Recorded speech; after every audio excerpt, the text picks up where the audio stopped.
Like so many people in 2023, I played hours and hours of Larian Studios' Baldur's Gate 3. It's so clearly a well-developed game consisting of meaningful encounters, interesting characters, and a world begging to be explored.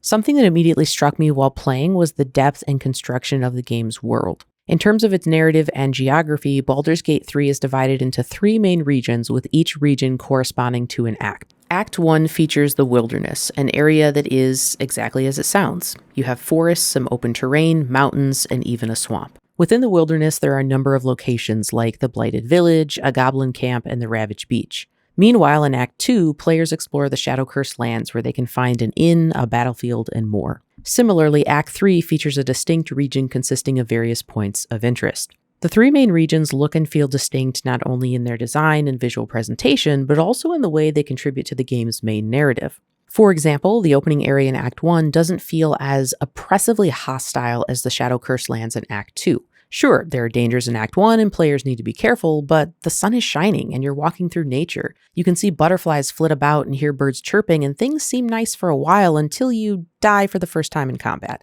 And then you keep dying until you figure out how to build a complementary party and level up a few times. Of course, there are darker and more ominous areas in Act 1, but it's intentional that the developers don't immediately throw you into darkness. By the time players reach the Shadow-Cursed lands in Act 2, the narrative is ramped up, and players should be feeling more confident about their capabilities. They're met with numerous challenges and an increasing sense of urgency, and the darker, more threatening environment reflects this. The careful design of each location is a reminder of the beauty and effectiveness of environmental storytelling in video games, which is what I'd like to discuss in this video. If you've ever sat back and watched the sun set in Red Dead Redemption 2 or rushed to tell your gaming buddy about something off the beaten path in Fallout 4, this video is for you. Or maybe you just want to understand environmental storytelling a bit more. Get comfy.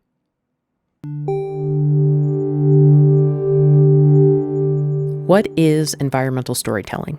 That seems like a proper place to start, so let's attempt to define the term and break things down. For this, we're going to turn to old reliable Merriam-Webster. They technically have 3 definitions of environment, but for the purposes of this video, I'm going to share the first 2.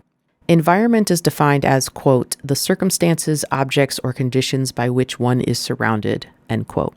The second definition of environment is, quote, the complex of physical, chemical, and biotic factors such as climate, soil, and living things that act upon an organism or an ecological community and ultimately determine its form and survival, end quote. So what surrounds a person counts as their environment. We can take that as both the immediate surroundings and their more general surroundings. For example, in this moment, I'm sitting in my office, but more generally speaking, I live in the US. Okay, simple enough. How about storytelling? Another easy one. By storytelling, I simply mean the retelling and sharing of a story, a narrative, a series of connected events that present an audience with meaning. So defining environmental storytelling should be an easy venture. The things that surround us, the environment, can relay various pieces of information, and in turn, we can take that information and come to some meaning or understanding. As Bart Stewart wrote in 2015, quote, environmental storytelling is the art of arranging a careful selection of the objects available in a game world so that they suggest a story to the player who sees them, end quote. By this definition, the skeletons in Fallout 4 are an example of environmental storytelling. They can tell us about a person's final moments, like how they sat in a diner enjoying their last meal before the nukes dropped. A bloody trail by the side of the road in Red Dead Redemption 2 might capture a player's interest and lead them to the site of a murder. The bloody trail, in combination with the abandoned wagon, tossed items, and remains, tell us how these unfortunate travelers met their end.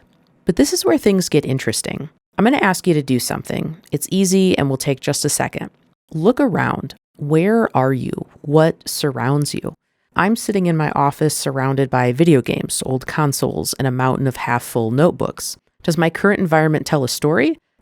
Maybe. But does it tell a compelling story about anything of interest? Probably not.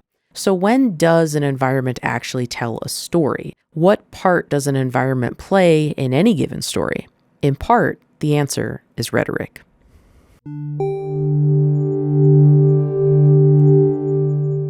Okay, so hopefully I didn't scare you away. I know that rhetoric is one of those terms that can strike fear into the hearts of students and, frankly, the rest of us. But here's the thing. Rhetoric is sometimes dressed up to be more complicated than it needs to be for understanding media in everyday life.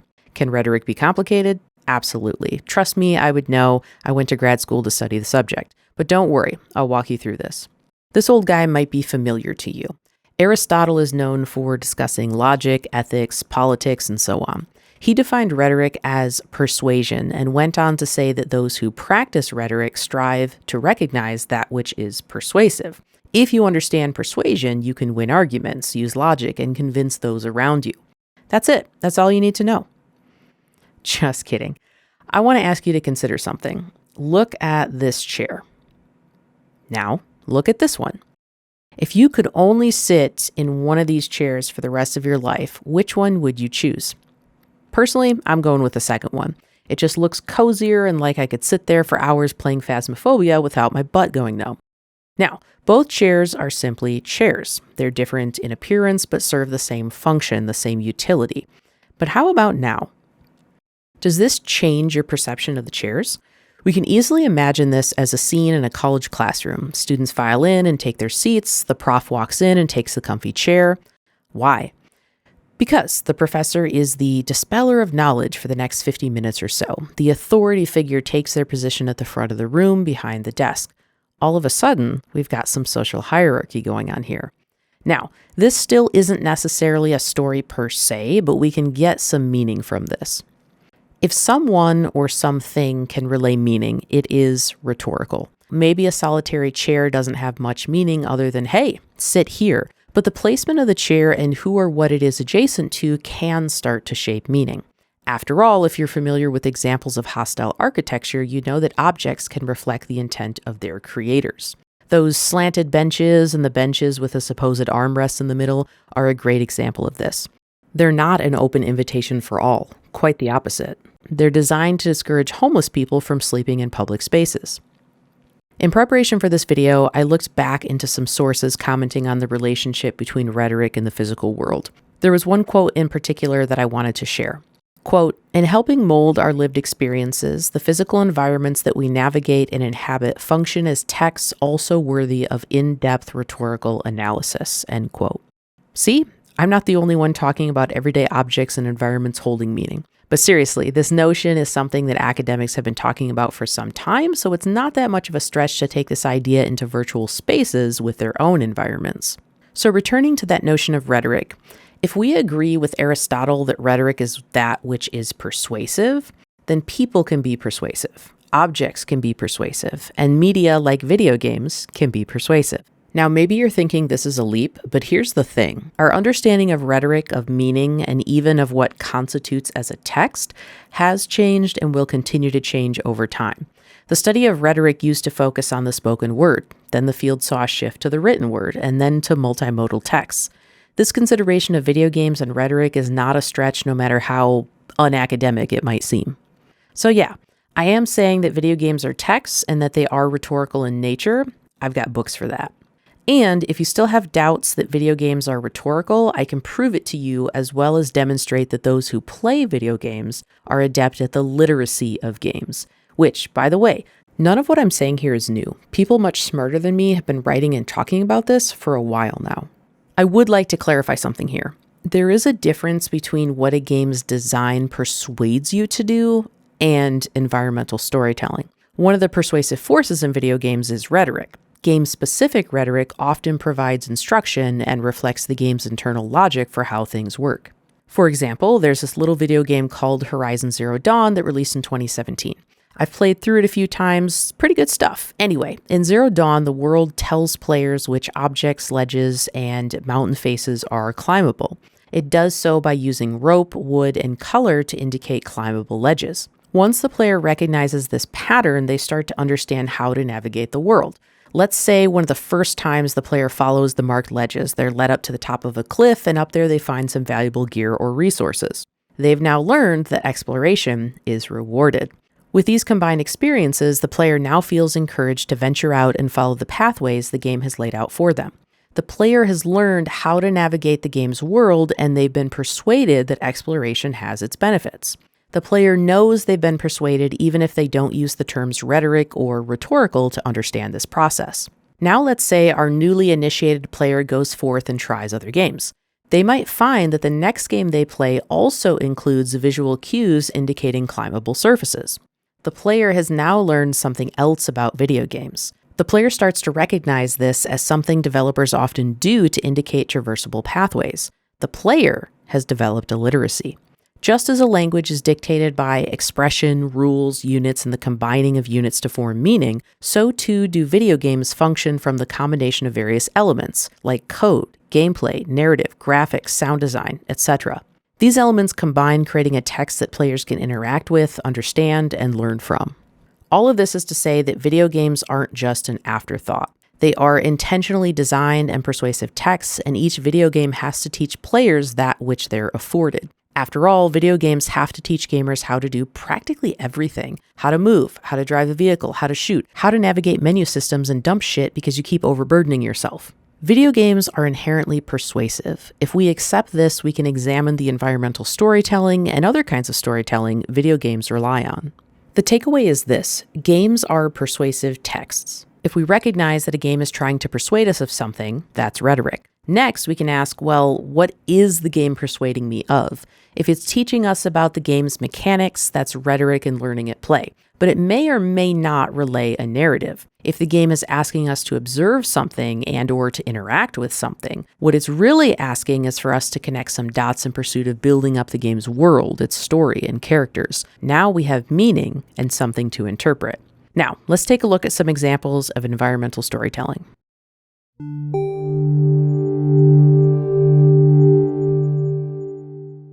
All types of storytelling have various degrees of nuance, subtlety, and effectiveness, and this, of course, is true of environmental storytelling. We can talk about the not-so-effective examples as much as we can talk about the effective ones. In many games, environmental storytelling is used to reinforce the main conflict or tension of the narrative. We can talk about open-world games like Far Cry 5 as an example. Far Cry 5 drops players into Hope County, Montana, where a cult known as Eden's Gate has taken over. The cult came into power by buying up land, proselytizing, spreading propaganda, and eventually by using force. Their tactics and beliefs are reflected throughout Hope County. For example, players can pick up notes, letters, and audio files describing life in the county and how the cult's presence has changed things. The use of notes, audio logs, billboards, and posters in video games is a common technique for telling a story via the environment. One such note in Far Cry 5 is titled A Goodbye Note, and it reads as follows. If you are reading this, then we are already gone. Woodson's pig farm is officially closed.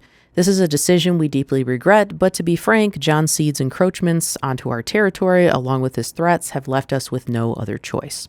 For generations, we have proudly served the people of this great county, and we sincerely thank you for supporting our business over the years. But at the end of the day, the safety of our family comes first. With love, the Woodsons. From this, we understand the threat the cult poses and how this threat has driven some people from their community. The use of a note or an audio log is common as they make sharing additional information incredibly easy. In a game like Far Cry 5, though, this material is optional. You don't have to read all of the letters or listen to any of the audio files, but if you do, you gain insight into the lives of Hope County's residents. You start to learn about their day-to-day lives, their struggles, their distrust of the cult, and more. These snippets add to the life of the county, making it feel like an actual place players might step into. If you combine these with the signs of struggle and defiance present throughout the game, you get a clear sense that many people in Hope County fought against the cult. Many of them died fighting for their freedom. These written notes and audio files share their stories, and sometimes they share their stories even more convincingly than the game's main missions, because the supplemental material specifically tells the stories of ordinary people who simply want to live their lives in peace. In general, Far Cry 5's environmental storytelling is successful. It adds depth to the world by highlighting people's experiences with the cult. In turn, these experiences provide additional perspective into what things were like before the cult arrived, how the cult started to take over, and how their religious project evolved over time. Without the messy houses, bloodied bodies, notes, and audio files, the world would feel too at peace given the context of murderous religious cult. The visual reinforcement of violence and death strengthens the game's central narrative and constantly reminds players what's at stake. Without environmental storytelling, the world would have felt too disconnected from the game's narrative tension. In the absence of environmental storytelling, a game's world starts to feel barren and isolated from the narrative. However, attempt and effort don't always result in effective storytelling. Returning to Far Cry 5, I mentioned that many of the homes reflect conflict and chaos. Much of this environmental storytelling relies on absence. There are entire families missing, either because they fled when the cult turned to violence or because they died defending their homes. In these empty homes, we're left to decipher who lived here and what their stories might be. In the typical home in Hope County, players can expect to find various items left behind and scattered about. These houses suggest that cultists were coming door to door trying to convert and then forcefully take people.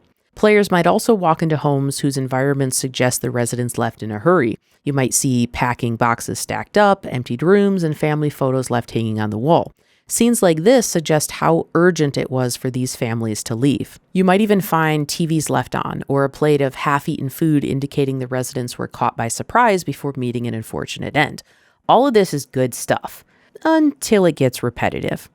I went into this one house, which was relatively tidy, and yet there was a plate of half-eaten food on the kitchen counter. I thought, oh, I know what happened here. The people were hanging out, maybe they had a backyard barbecue when the cult pulled up in their trucks and forcefully took these people. That seems like a decent assumption after all, given the game's greater context. Well, dear viewer, I saw practically the same thing 2 houses down.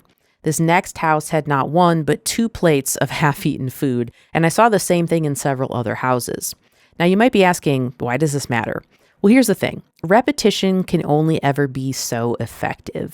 I understand why it's an easy thing to repeat assets and character models, especially in open world games that keep growing in scale. You need to have something to fill these worlds, but unfortunately, that sometimes results in cheap filler. But it doesn't have to be this way, which brings me to a game with some of the most effective and rewarding environmental storytelling I've ever experienced in a game. Red Dead Redemption 2 is a wonderfully detailed video game. It tells the story of Arthur Morgan, an outlaw who is struggling to find his place in a world that is leaving the likes of him behind. Red Dead Redemption 2 is set in 1899. The Wild West is declining. Arthur and his companions navigate this complicated moment in history amidst declining relationships in the Vanderlyn gang and while fighting rival gangs and attempting to stay out of the reach of law enforcement. The open world is massive, which, as I alluded to earlier, can sometimes lead to weaker instances of environmental storytelling where assets, character models, and the like are copied and pasted to fill the world. However, this isn't the case with Red Dead Redemption 2, at least not to the same degree. So much of this world feels like it was handcrafted. As a result, much of the game's environmental storytelling feels unique. You never really know what you're going to run into next. Stepping a short distance from the beaten path might lead you to the site of a massacre. Or you might walk into a cabin and find an entire family wiped out by a meteorite. There's just so much in Red Dead Redemption 2 that players might stumble upon or that they might never see. But that's half the beauty of it. A playthrough and a half later, and I'm still discovering new things in this game. Even in the few hours I spent grabbing footage for this video, I came across some instances of environmental storytelling that I hadn't seen before. Because so much of this supplemental narrative content is both missable and unique, it feels special to come across, to put the pieces together and walk away with a greater understanding of the game and its people. Some of this environmental storytelling shares quick narrative moments that might not have a lasting impact on players. The house struck by the meteorite is one such example. If you take Arthur up to Roanoke Valley just north of Ainsburg, you can find a cabin with a hole in the roof and some smoke seeping out. Go inside the cabin and you'll be faced with a gruesome sight. A family was gathered around the table sharing a meal when a meteorite struck, killing them where they sat. This scene doesn't drastically change anything about the game. Players might look at this situation and think, well, that sucks, and move on. But it can serve as a reminder of just how fragile life is. These people had no idea their last day would come so soon and that it would end like this. This brief narrative moment, told solely by what players can perceive in the environment, mirrors one of Red Dead Redemption's main themes, the destruction of a family. The unpredictable nature of their deaths is a reminder that anything can happen at any time, which is something that Arthur and his companions know all too well. Other examples of environmental storytelling require a bit more observation to piece together. One such example is that of Pleasance, which is located in Lemoyne and lies west of Blue Water Marsh. Recently, I was revisiting the game, saw the dilapidated church, and decided to stop and check it out. Pleasance was an ill-fated small town established in August of 1883. By 1899, it stands as a ghost town, just one of many abandoned places in the game's world. There's a church, a barn, several small houses, a burned schoolhouse across the road, and 10 headstones. Each person buried here met a violent end. Some of the headstones indicate how these people were killed by gunshot and knife wounds. Others simply share basic information like names and dates. Leora, Reginald, Jesse, and Glenn Yeatman were murdered alongside others ranging in age from 15 to 66. Exploring the ghost town further reveals most buildings are boarded up and inaccessible. Graffiti marks the barn reading, "Stay out, plague." The structure is also inaccessible. One of the questions in my mind as I explored Pleasance was, who wrote "Stay out, plague"? A house behind the church provides further insight. This house has the phrases "unclean sinner" and "ill with sin" painted across the front. Given that each of the 10 headstones notes September 1883 as the date of death, it appears the residents of Pleasance had hardly set up their town before falling ill. It can be concluded that they attempted to quarantine so as not to spread the unknown illness, but that some outside party took matters into their own hands. It's unknown who killed these people, or why, or even who took the time to bury them. Maybe one of the townspeople managed to escape the massacre and returned later to bury their friends. If not, it seems odd that words like murderer and killed by knife wound would appear on the headstones. Whoever buried these people knew what happened and sympathized with those who died. Meanwhile, whoever painted unclean sinner and ill with sin on the house sounds judgmental and, frankly, devoid of empathy. I doubt the perpetrators would have put up grave markers at all. Perhaps the killers truly believed the people of Pleasance were being punished by God, or maybe they used religion as an excuse to wipe out the town for unknown motives. Simply riding by this scene won't tell you much. Unlike a cutscene that takes your hand and specifically guides you through something, this kind of environmental storytelling requires the player's active participation. Players have to poke around, make note of dates, and take in the environmental storytelling spread out in order to make sense of what happened here. Even then, some ambiguity is left, but that's okay too. Some stories are meant to make you think and intentionally avoid providing definitive answers. The abandoned town of Pleasance is a reminder of violence, the result of conflict and hate and the passing of time, which again folds into the game's greater themes.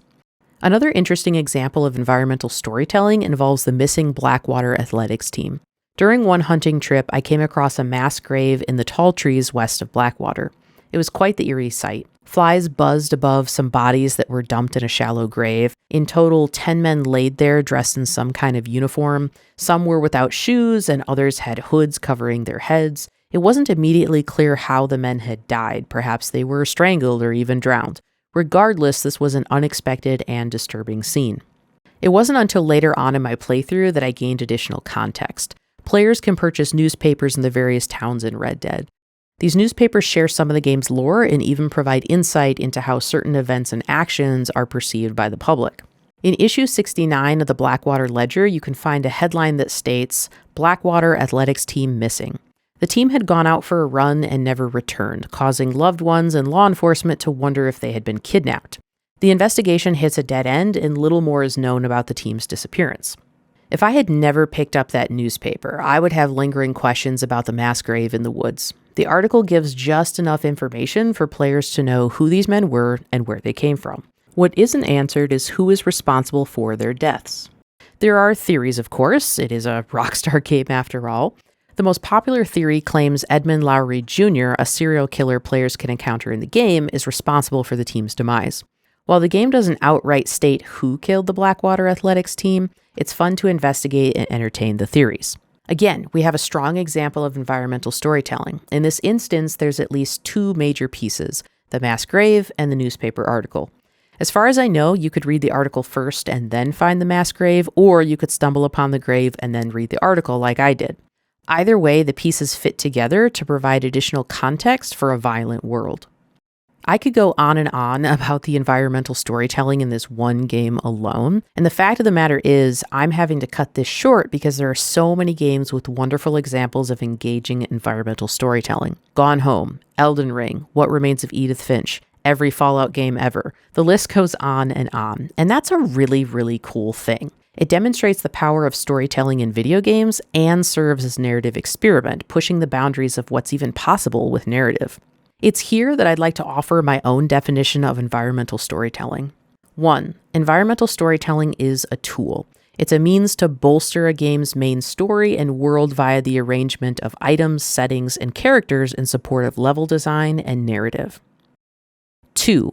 Environmental storytelling is the cohesion between a game's world and its narrative. Environmental storytelling is that which rounds out the world, providing context and history, resulting in a richer experience for players. In its absence, a game's world may feel shallow and disjointed from the game's narrative. Up until this point, I've mostly discussed environmental storytelling as a supportive force or element that helps prop up a game's primary narrative. But this isn't to say that environmental storytelling is limited to being a secondary or tertiary narrative element. Sometimes environmental storytelling is the primary storytelling device in a video game. This is the case in Gone Home, where players are tasked with exploring a house. Gone Home relies heavily on the environment, letting players peel back the narrative layers via journal entries, letters, and notes, interacting with objects, and examining rooms. This approach encourages players to interact with and consider the environment in deeper ways. It's compelling and fascinating to consider the impact carefully curated spaces can have in games. There's a lot more that can be said about Gone Home and games like it, but I might have to dive into that at a later time. The takeaway here is that environment matters. It's more than just mere set dressing and background. The environment can be a core element of a game's narrative and can relay information in powerful and compelling ways.